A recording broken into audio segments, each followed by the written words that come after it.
We imagine the future and high-tech solutions to all our problems. One of the first things that comes to mind is the robot. A computer-driven machine that tirelessly fulfills our every need. But some engineers imagine a day when robots will be much more than our assistants. Hey, Neil, what are you doing? I'm going to work. Oh. They'll also be our friends. Correspondent Chad Cohen found some robots being built, not just to work for us, but to care about our feelings and make us care about them. Hey, Neil, don't forget your briefcase. Thank you. Bye. For me, this is the ultimate in robots. C-3PO, the loyal protocol droid in Star Wars. R2-D2 may tug at our heartstrings, but a robot that looks and acts human and can perform our tasks... Now, don't you forget this. That's something. And today, a revolution is booting up around the world to build robots just like him. Engineers, scientists, even artists are developing robots to take over what have forever been uniquely human tasks. Like Herb, the robot butler, Snackbot, I have your order here. the android delivery boy, and Nannybot, the robot babysitter.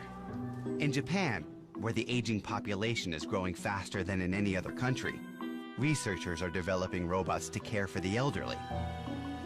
Robots like these seem destined to become part of everyday life, if we can make them act less like machines and more like us.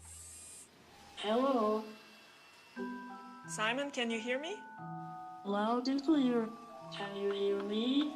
Here at the Georgia Institute of Technology, roboticist Andrea Tomas and her graduate students Simon, take this. are striving to create a kinder, gentler-looking robot. One with a touch of grace Let me take a closer look. and a face that's easy to love. We wanted the robot to have a friendly, childlike look so that people are not afraid to interact with it. Thank you. One of the things that robots can do is give social cues of what their intent is. So a humanoid robot looking over where it's about to reach, that gives a person a good feeling that they know what the robot is going to do. Yes, Simon, that's correct. You have learned the task. If we are comfortable with Simon, the theory goes, it will be easier to welcome and incorporate him into our lives. That was fun. Roboticist David Hansen agrees. But he's not just making robots that look and act friendly. At his home/laboratory outside of Dallas, he's humanizing machines on a whole new level. Whoa. So, I'd like to introduce you to Phil. That is just... Hello, Philip. Hi, nice to see you. That is so bizarre. This is Philip K. Dick. Well, actually, it's a robot David fashioned after his favorite sci-fi author. Dick, who died in 1982, wrote the story that inspired the cult classic, Blade Runner, in which robots and humans are indistinguishable. This resurrected Philip isn't quite there yet. All he can do is move his head. His brain, a mesh of wires, connected to a computer. Hi, Philip. My name is Chad. Hello, Chad. Let's chat.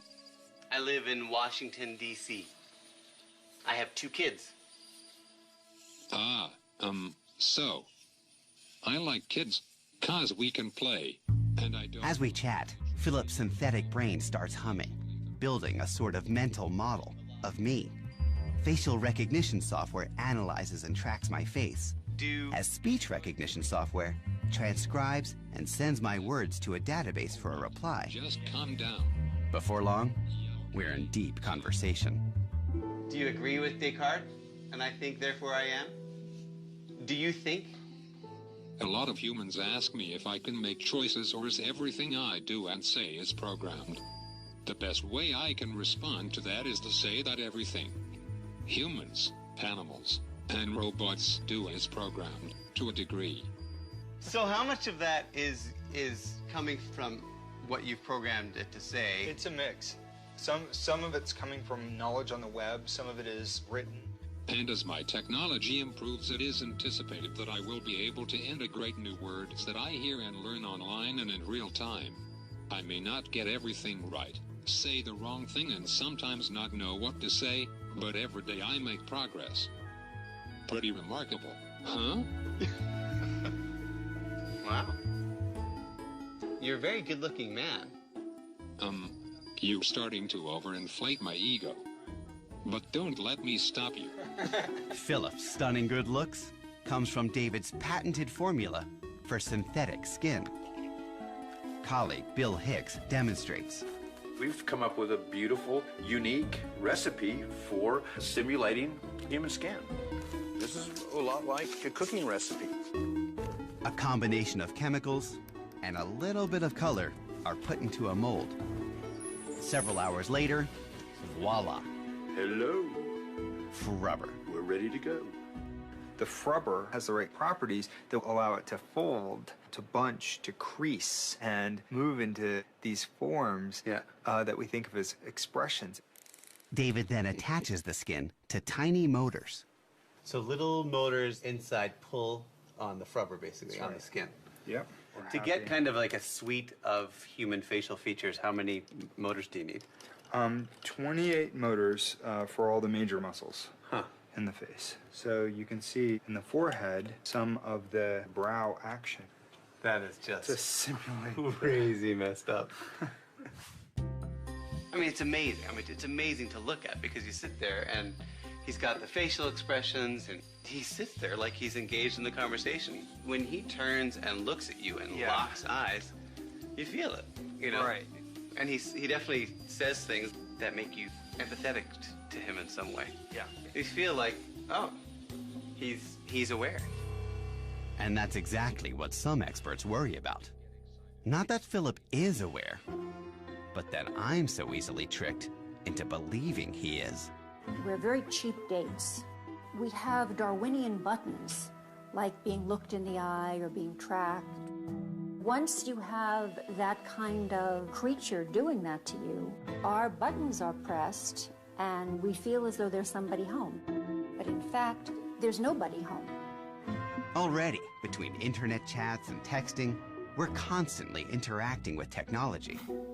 Robots could take this trend one giant step further as they start doing jobs that have always been considered intrinsically human. I mean, if you give a nanny bot, a babysitting robot to your child, now, how are you going to explain why you couldn't find a person? Not enough people on the globe. We've decided to do a robot. Or to your mother. Not enough people, certainly not me, certainly not a robot. I don't buy the idea that we're developing robots so we don't have to take care of our own. I think that there will be unpredictable consequences, not all positive, but for the most part, what we are developing could be very positive. Back at Georgia Tech, researchers Wendy Rogers and Charles Kemp couldn't agree more. They're testing robots where they think they'll be needed most, with the older generation. Instead of having to worry about what time it is and should I be taking medicine, imagine if the robot were just to come up to you and say, here, you just need to take this. Thank you. That's quite impressive. Could you imagine having a robot like this in your home? And if so, what kind of tasks would you want it to do for you? Oh, I like the Jetson. I wanted to vacuum and answer the phone and answer the door and do all that futuristic stuff. Come and clean my house anytime it wants. Love teaching to iron. And in fact, he's much better looking than I thought he'd be. I have a friend who is looking for a dancing partner. Seriously. Well, can he come to a party? My problem with sociable robots is that we begin to think about the sociable and lose track of the robots. We're setting ourselves up for disappointment because these robots will disappoint us if we are looking for human connection. Do we want to make them in such a way that we're going to love them? Because they will be pretending to love us.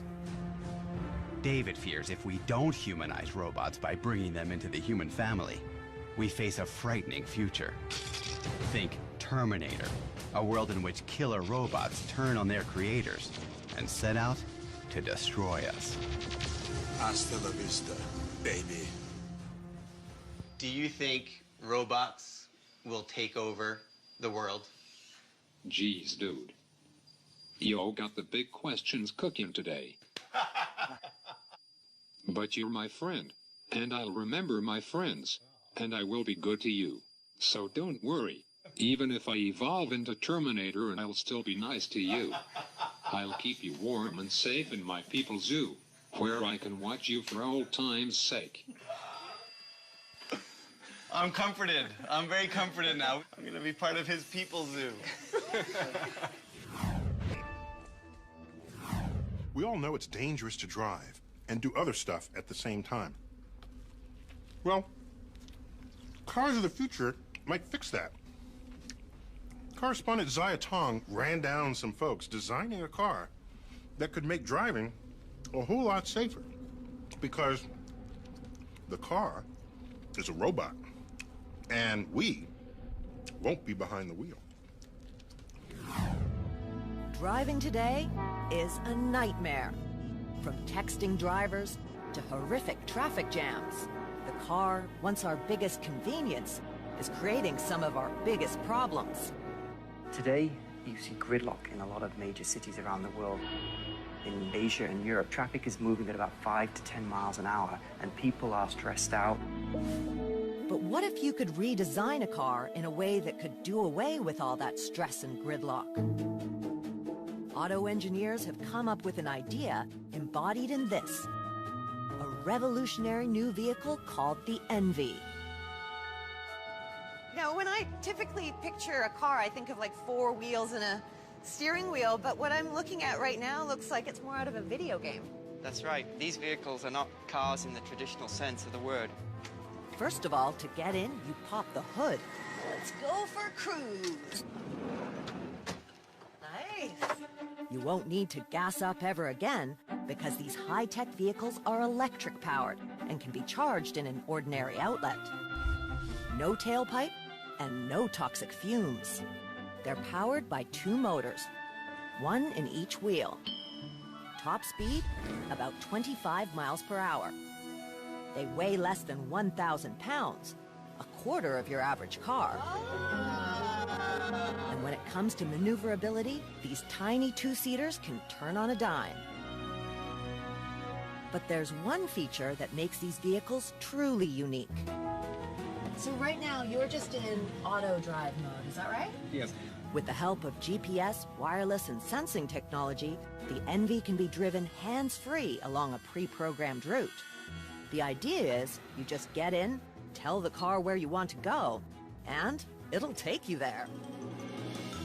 They can even drive on their own. No human required. That is incredible.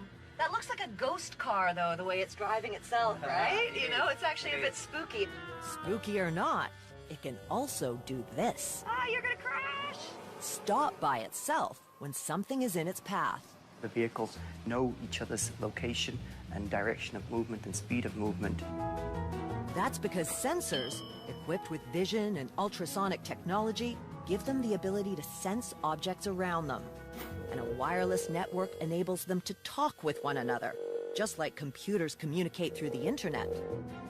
But instead of sending emails, they share their position and velocity.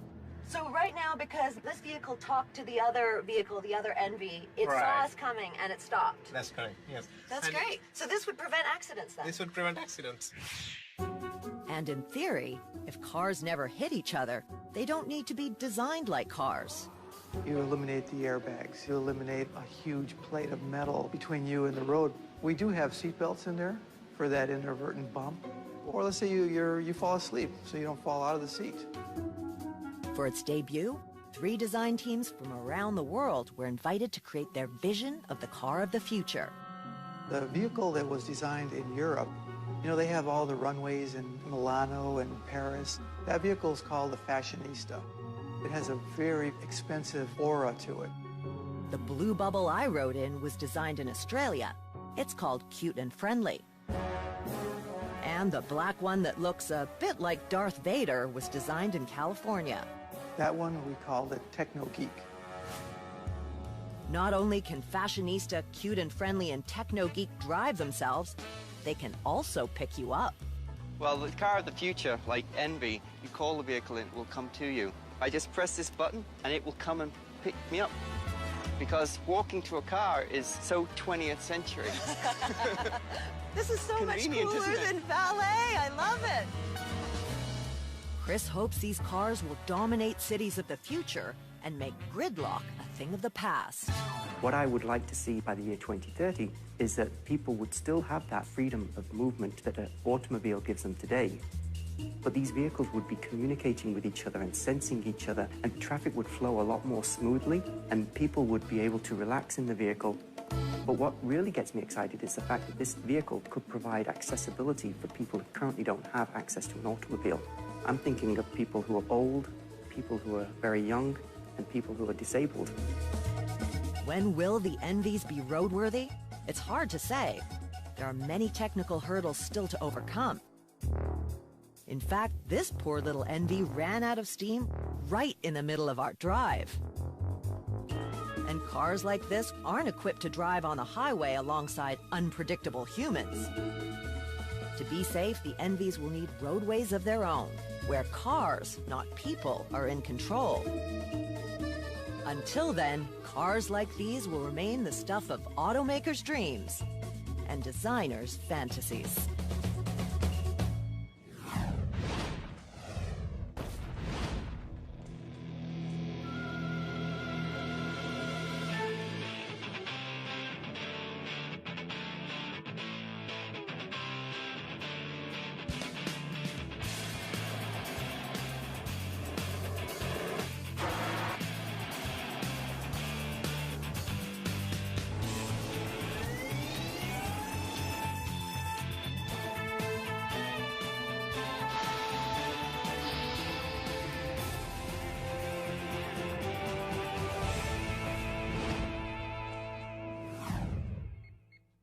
Dreams about the future are always filled with gadgets.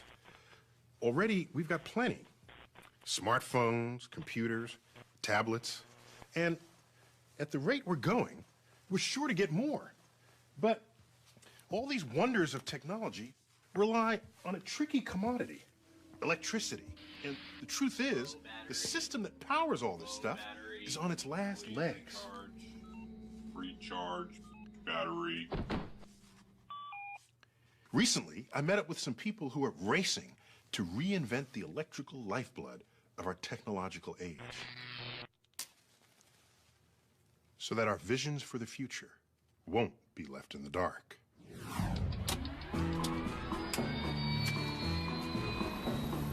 I'm about to get a bird's eye view of the most interconnected machine on Earth. Made up of more than 5,000 power plants, 200,000 miles of transmission lines, delivering electricity to millions of American homes. A 20th century marvel of engineering, our electric grid. Oh, I'm looking at the network of transmission lines. They just go far and wide. Yes, they do. The electrical grid is basically an interstate for electricity, and it goes all over the whole country. The grid got its start during the Depression, when the federal government brought electricity to the heartland. But this century-old marvel of engineering is ill-equipped to handle the demands of an energy-hungry society. Not only is it dirty, about half of our electricity comes from coal-burning power plants that emit greenhouse gases. More than half of our energy is lost in the way we produce, transmit, and use it. According to Eric Leitner, director of the Federal Smart Grid Task Force, the best way to make our grid more efficient and tackle climate change is with a smart grid. Smart grid. That means right now it's a dumb grid. Well, it's not as smart as it could be, let's just say that. An underachieving grid. Yeah, there you go, an underachieving grid. There's no better place to see how the grid works and why it needs some smarts than here. Think air traffic control. But instead of coordinating 747s, these dispatchers monitor the flow of a dynamic and dangerous force that travels close to the speed of light. Electricity starts its journey to us from huge power plants like this, where first, coal is burned to heat water. The water turns to steam, which spins a turbine, that turns a generator, that forces tiny particles called electrons through a wire. That's electricity. No matter how you generate that flow of electrons, the amount has to be just right. That's because too few electrons can cause a blackout, and too many can fry your electronics. As demand increases or decreases, a power plant has to either go up or down to meet that demand. And you're monitoring this in real time? In real time. It's a very delicate balancing act. These dispatchers are desperately trying to maintain that delicate balance. Something just happened. For instance, in this drill, a generator has suddenly gone offline. We just lost a large unit in the west. These grid operators have only a few minutes to solve the problem, and they're forced to do it the old-fashioned way, by getting on the phone with power plants in search of more electrons. If they can't find them, they turn to power plants like this one. It's called a peaker plant because it's only used during power peaks, about 100 hours a year. The rest of the time, plants like this are sitting around on standby, a wasteful and expensive way to produce energy. In fact, about 25% of the cost of producing electricity is spent keeping these plants on hold. But dispatchers don't have much of a choice. Frequency's back to normal. And here's where a smart grid could make a real difference. Starting with those old-fashioned power lines.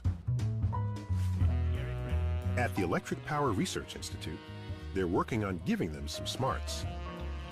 We're going to install sensor 460 on the closest line. This little sensor may not look high-tech, but it has the ability to analyze the condition of a power line. Going hot on 4? For instance, when too many electrons flow through a power line, it gets so hot it starts to sag. Not only that, When a line sags, it gets closer to the ground, and therefore it gets closer to trees, and the electricity going down the line will now go down the tree.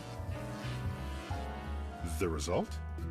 A blackout, like the one in 2003 that shut down power to millions of people in 8 states and parts of Canada. What caused the blackout in 2003? You can put it simply and say there were some mischievous trees that decided to knock down some power lines. And at some level, that's true. But the deeper reason is that the grid operators or the utilities didn't have the technical capacity to tell them what was happening on their own power lines. Smart sensors like this can analyze the condition of a power line and send that information wirelessly to grid operators before the lights go out. But to make our grid truly efficient, it must undergo an even larger transformation. Imagine if the internet were to merge somehow with the dumb electricity grid we have. That's the kind of embedded intelligence a smart grid should have. Intelligence that starts at the power plant and travels all the way to your home. Here's how the grid of the future will work. Your electric company is going to swap your old meter with a smart meter, equipped with wireless communication. All your appliances will also be smart. They'll be able to communicate with your meter, which in turn will be in constant contact with the grid. This two-way communication between your electric company and your home will enable the grid to actually ask you for help when it's running low on electrons. Let's say you're running your clothes dryer, and your meter gets a signal that the grid needs power. It can turn down the heat, freeing up some electrons for use elsewhere. All that happens is your dryer will turn off the heat for 30 seconds. The drum will continue to spin. You will never even know that that event took place. The same thing will happen with your air conditioner, dishwasher, even your water heater. And when millions of homes with tens of millions of smart appliances do the same, dispatchers will have a whole new way to prevent blackouts and get more mileage out of the electricity we generate. There's no doubt that transforming the most interconnected machine on Earth into one of the smartest is a colossal task. But if we want to tackle global climate change and keep the lights on for generations to come, it's a challenge we'll have to face. Some people think the smart grid is such a huge project that it can't get done. But let's remember, energy is the biggest industry on Earth, by far. We can't live without it.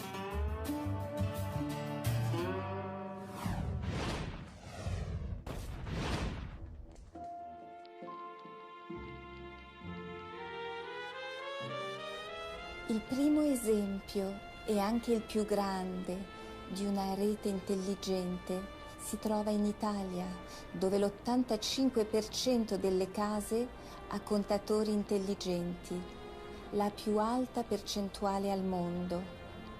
Con questo sistema si può controllare a distanza l'installazione della corrente, leggere i contatori e rilevare interruzioni del servizio. È veramente una grande svolta.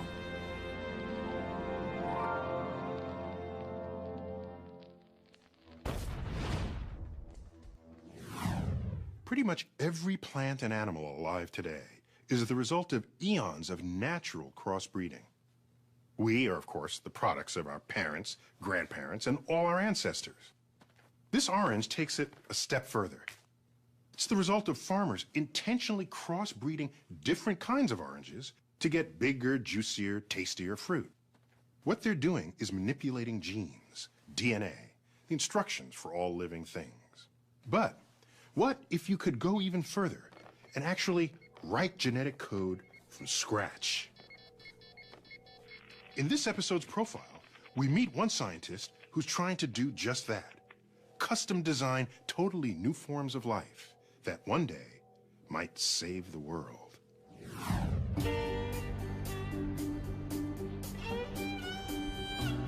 Jay Kiesling was raised to work the earth, but instead, this tough Nebraska farm boy might just save the world.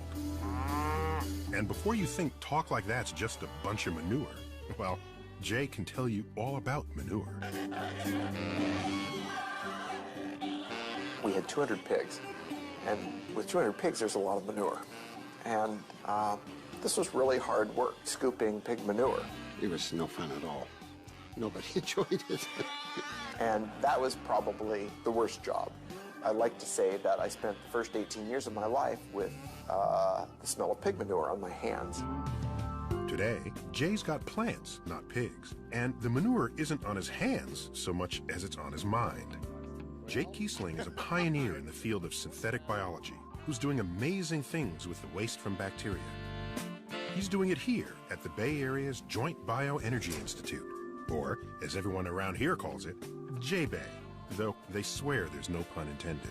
You could say the acronym a lot of different ways, but we happen to call it J-Bay. Nice to see you. How are you? No matter what you think about the nickname, J-Bay starts with J. Jay is the hardworking CEO who pays attention to every detail, from lab work. What's going on right now? To the method for hanging wall posters. What you should do is make sure that they have 2 clips and 2 wires for each poster. And who says I don't micromanage? Actually, Jay is a microbe manager. His first major victory was engineering E. coli, bacteria found in everyone's gut, to produce a drug that will help cure malaria. Malaria kills nearly 1 million people each year, or a child in Africa every 45 seconds. It's a terrible drain on a nation's productivity, and it can be cured by a drug called artemisinin, which comes from a plant that can be difficult to grow, so it can be very expensive to produce. And the price was too high for people to afford. Jay saw the perfect opportunity to engineer bacteria to squirt out artemisinin. I view microbes as little chemical factories. We're doing the same thing inside the cell. It's just billions of times smaller. And here's how Jay and his team set out to build a microbial factory for the anti-malarial drug. They wrote new genetic code. Then, machines assembled it from the 4 basic chemical ingredients of DNA. They took those synthesized genes and mixed them with genes from yeast and other bacteria to re-engineer the insides of E. coli. And worked. With custom-made microbes, the life-saving anti-malarial drug can be produced so efficiently, a dose will cost pennies instead of dollars. We could save on the order of 500,000 lives a year. It really set Jay apart from the rest of the field in using synthetic biology as a way to tackle some of the biggest problems that are out there. Jay got a $43 million grant from the Gates Foundation and started a company to find ways to take his innovations from the microbe to the market. It was clearly one of the most exciting periods of my life. Jay had matched his renowned imagination with his prodigious work ethic. Even late at night, he problem-solved during his work hour. And with 2 young sons, Jay is determined to take on other challenges facing our planet. For his next mission, he's reaching back to the roots of his ambition and optimism. Back where it all started, on the farm. My work now relates much more to the farm than it ever has. Life in Harvard, Nebraska, as in many small farm towns today, is challenging. Jay remembers his childhood fondly, though it was challenging too. It was actually a great place to grow up. My father was very quiet, extremely hardworking. From my mother, I think I got a lot of determination, a strong will, focus. I think it's been really important for me. Jay's mother died when he was only 11 years old. I remember it clearly. She had had cancer, breast cancer, has been cured of it, or it was in remission at least, coming home from her last doctor's appointment. Corn was very tall, so it's hard to see cars coming. She crossed from stopping at a stop sign, was hit by another car, and that car was driven by her first cousin. Both of them died. So pretty tragic for our family. It was a tough time of our life. It really was. We just survived, and we got along. You know, you adjust and do what you have to do. Jay was old enough that he really knew, you know, he was 11 years old. Him and his mother were really close. And as we all were, but it was tough on Jay. I had to work even harder. It was very little time for fun and games. And that's actually okay. That served me pretty well, I think, because right now there's pretty much no amount of work that seems insurmountable for me. And work hard he did. Jay became class valedictorian. The small town couldn't hold his ambition, but he was driven to leave by another reason, one that he kept secret. Being gay in small town Nebraska is difficult. People who were, if there were any, were certainly not out. And so you had no examples at all. Throughout college in Lincoln, while getting his PhD at Michigan, Jay never told his family he was gay. He didn't come out until he arrived at Berkeley. My father was fine with it. And just accepted it. He's my son, you know. It shouldn't matter what ethnicity, what sexual preference you are, anything. It's all about the work. Now, the mixture of Jay's famous drive and tolerance has led him to design a highly unusual team reflecting those qualities. There, working side by side, are engineers, biologists, chemists, all working around the clock under the same roof. My background is chemistry. I'm actually a graduate student in the Department of Bioengineering. He hires people that are strong in their fields and expect them to take ownership of their project and get it done. Jay has assembled a multidisciplinary team every bit as driven as he is to work on his next big vision. Their mission? Solving the world's energy crisis by manipulating bacteria to produce biofuels that will replace oil. Petroleum's running out, and it's going to run out even faster the more the population starts to drive, the more economies grow. This is biodiesel that's being secreted by E. coli. Jay and his team have already engineered the DNA of E. coli to produce biodiesel from switchgrass. See those little bubbles right there? That's actually fuel. Straight from bacteria, ready for a car. And that could just be siphoned off and put into a tank. They've demonstrated the concept of turning sugar from switchgrass into biofuel. And the next step is figuring out how to make the process practical on an enormous scale. One big enough to save the world. And by planting all the switchgrass to make this new biofuel, it might just save places like Harvard, Nebraska, and the farm that's been in Jay's family for 5 generations. Someday, these fields will be planted with switchgrass, and these bales will be the cellulose that goes in to the fermentation facility that produces our advanced biofuels. Biofuels that will feed our cars, our planes, our factories. This is the future of energy for the U.S. What Jay's doing now could help us a great deal in the future. We could raise lots of acres of switchgrass. And he seems to be pretty positive about that. That's a good idea. We're trying to make the Midwest into the new Mideast. And from round these parts, that would definitely be the next big thing.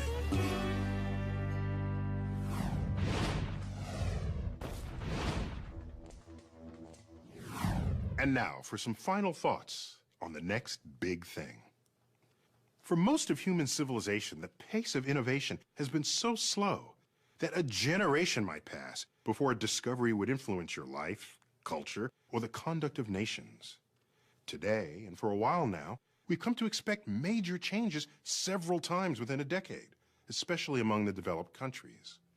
Some are big and obvious, like the invention of the telephone, the car, the airplane, or the computer. Some are big but unfold slowly. Electrified cities and countrysides, access to abundant supplies of food, or the countless ways we now communicate with one another. Some of my favorite big things are the accumulation of little things, like the unending role of composite materials in our lives, or the steady growth and power of the internet. More often than not, the next big thing takes you by surprise. You don't see it coming. You don't know or believe you need it. Then the inevitable happens. You can't live without it. A last category of big thing comes from the discovery of ideas or perspectives. In 1968, Apollo 8 was the first spacecraft to ever leave Earth for another destination, the moon. Astronauts on board didn't land, but looped around the backside and snapped a photo of Earthrise over the barren lunar landscape. It took a voyage of the moon to see Earth for the first time. Enlightened and empowered by that single image, we transformed the way we care for our planet, which may just be the biggest thing of them all. And that is the cosmic perspective. And now we'd like to hear your perspective on this episode of Nova Science Now. Log on to our website and tell us what you think. You can watch any of these stories again, download additional audio and video, explore interactives, hear from experts, and watch revealing profiles from our web-only series, The Secret Life of Scientists and Engineers. Find it all at pbs.org. That's our show. We'll see you next time.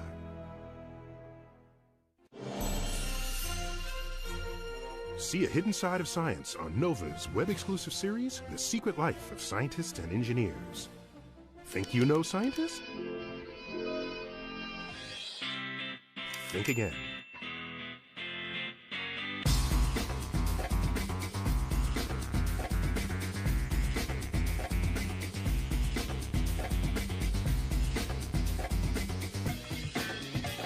Nova's The Secret Life of Scientists and Engineers.